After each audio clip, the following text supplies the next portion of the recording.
Howdy folks, today we're going to talk about saying goodbye to an old friend right after this.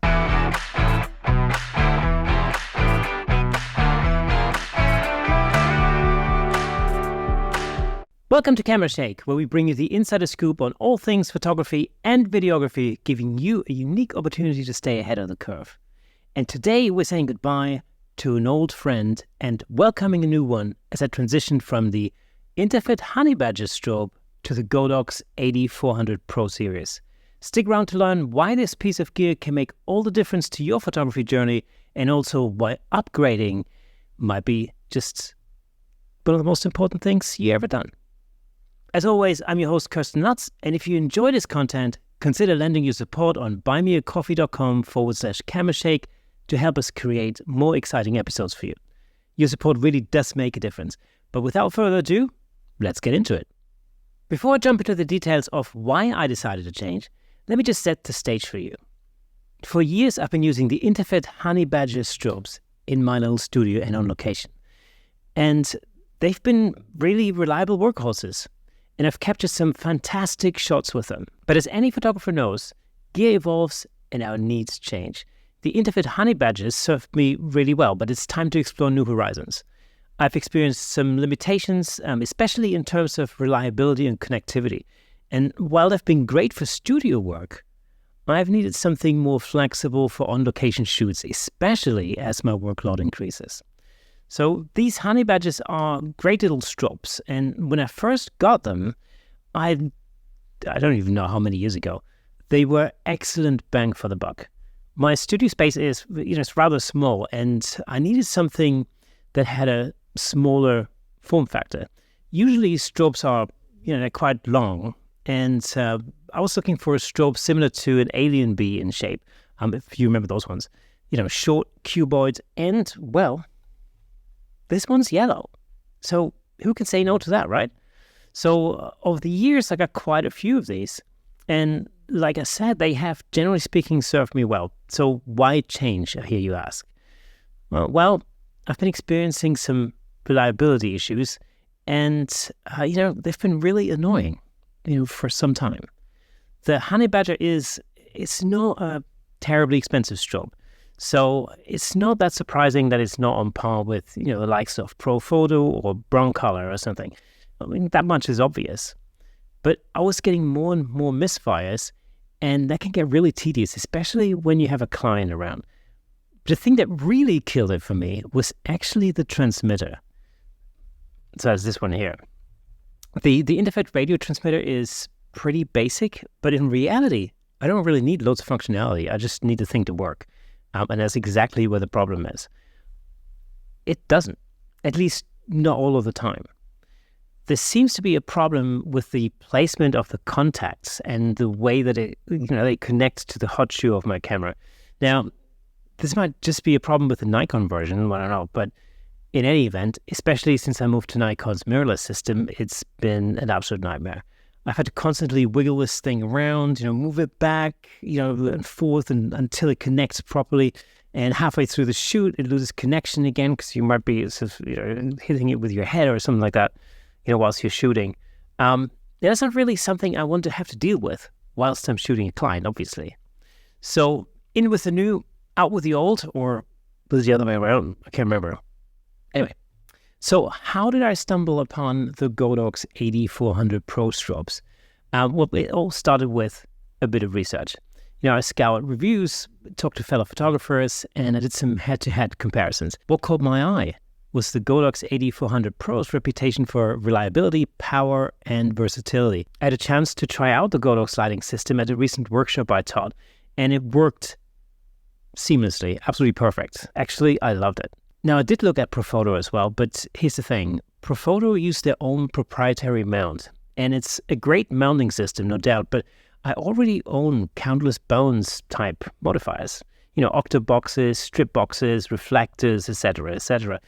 That's an issue when you're looking at replacing not only your strobes, but also all of your modifiers. So that was an immediate no-go for me. And again, I love Photo strobes, but every penny counts. And that's when I decided to take a plunge and make the switch Transitioning from one set of strobes to another is never without its challenges, of course. There was a learning curve involved, from understanding the settings to syncing and so on. But I was really surprised how seamless the whole process was in general. I'm not going to sugarcoat it. There were some frustrating moments, like when I couldn't work out how to shoot in high-speed sync, only to find there's a button for it called, wait for it, HSS, high-speed sync. Duh. I know, right? Never a good idea to have a few drinks and try out new equipment, that's for sure. But every challenge has a learning opportunity, and I want to share some tips and insights for anyone thinking about making a similar transition.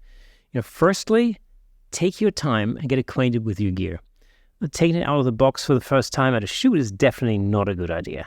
And, then try it out in different situations. Use it in the studio, on location, and maybe on some personal projects first. That way, you don't end up looking like a lemon in front of a client. I actually took the Godox on a recent trip to Germany with me, and I got some relatives of mine in front of the camera and got to know the strobe. No stress, no problemo. Now, before I tell you about the benefits of the Godox AD400, here's a word from our sponsors, and it's not Godox, just to be clear. Hey, let me just jump in real quick to tell you about the amazing sponsor of this episode, Platypod. Platypod offers innovative camera support systems designed to unleash your creativity. With their stable, versatile, and portable solutions, you can capture stunning shots like never before. And I'm not just saying that. As the host of the Camera Shake podcast, I can personally vouch for Platypod's incredible products. They've become an integral part of the show. In fact, I'm surrounded by various Platypod products holding up lights, cameras, microphones, and so on. It's really helped to transform the way I make the show and the way I shoot at home, in the studio, and on location. But don't just take my word for it. Explore Platypod's website at www.platypod.com to discover their range of products, including the Platypod Extreme, Platypod tripod heads, and the brand new handle, of course. Make sure to follow Platypod on Instagram and Facebook at Platypod Tripods for exclusive updates, tips, and giveaways. By choosing Platypod, you're not only investing in your photography, but you're also supporting the Camera Shake Photography Podcast. Thanks again to Platypod, our amazing sponsor. Platypod, where innovation never sleeps. Now let's dive into what makes the Godox AD400 Pro strobes so special. These strobes are a game changer for me. First of all, well, they work. No more connectivity issues. With a hot shoe, you slam that sucker on and it works just like it should. I know this should be the normal state of affairs, but it really was a major issue for me with the Interfit. The Godox AD400 Pro's recycle times are awesome fast. There's high-speed sync and TTL, which works really well, by the way. And it gives you 9 stops of light in 1/10 stop increments, which I personally really prefer over the whole 1/8, 1/16 thing and so on. My brain just works better in metric. It also has something called stroboscopic multi-flash mode, which allows you to fire multiple low-powered flashes at a frequency between 1 and 100 times per second. That's pretty impressive right there. And the battery pack is quite substantial, giving you nearly 400 flashes at full power. Again, that's great for on-location shooting. Now, bear in mind that's 400 flashes at full power. In reality, the number is going to be much higher because you rarely shoot at full power all of the time, or never actually. It also comes with its own reflector and an adapter for bones mount modifiers, so no need to buy all new gear. And lastly, here's one of the features that makes a huge difference to me. The info screen on the Godox AD400 it's on the side, not on the back. And that is huge. Anyone shooting portraits knows how annoying it is when you need to look at the settings on your strobe and you can't because it's 8 foot in the air and angled downwards. A major pain in the... But before we move forward, I want to take a moment to bid farewell to the Interfit Honey Badger strobes. They've been my trusty companions on countless shoots, and I'm grateful for the memories we've created together. But photography is an evolving art, and sometimes it's necessary to embrace change and growth. And as much as I'll miss these little yellow buggers, and who knows, I might just use them now and again when I need an extra light here or there. Who knows? So, what's next? With the Godox AD400 Pro strobes, I'm really excited about creating more photography. I'm going to take them over to Norway next week to test them in the field even more, and I can't wait to try them out on some actual real-life Vikings in the LOFOTEN Islands.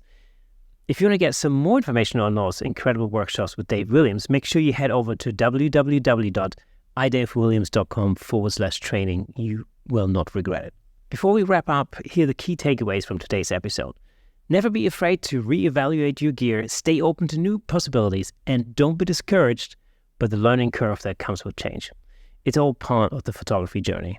Okay, folks, and that's all for today. A bit of a shorter episode this week, but I thought it was worth going through the thought process when making an upgrade decision. What lighting system do you use and why? I'd be interested to know.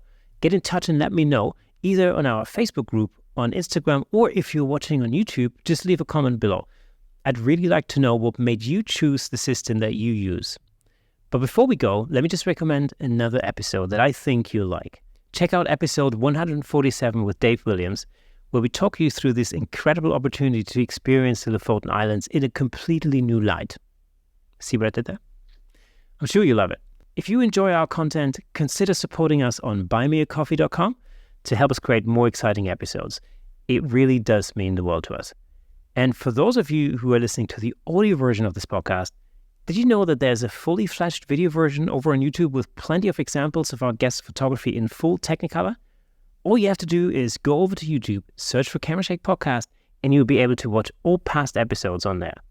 And if you are on YouTube already, get in touch and leave a comment, and remember to hit the like button, ring the bell, and share with your friends. You can help us reach a greater audience all over the world. Once again, thank you for listening and watching, and I'll see you again next Thursday.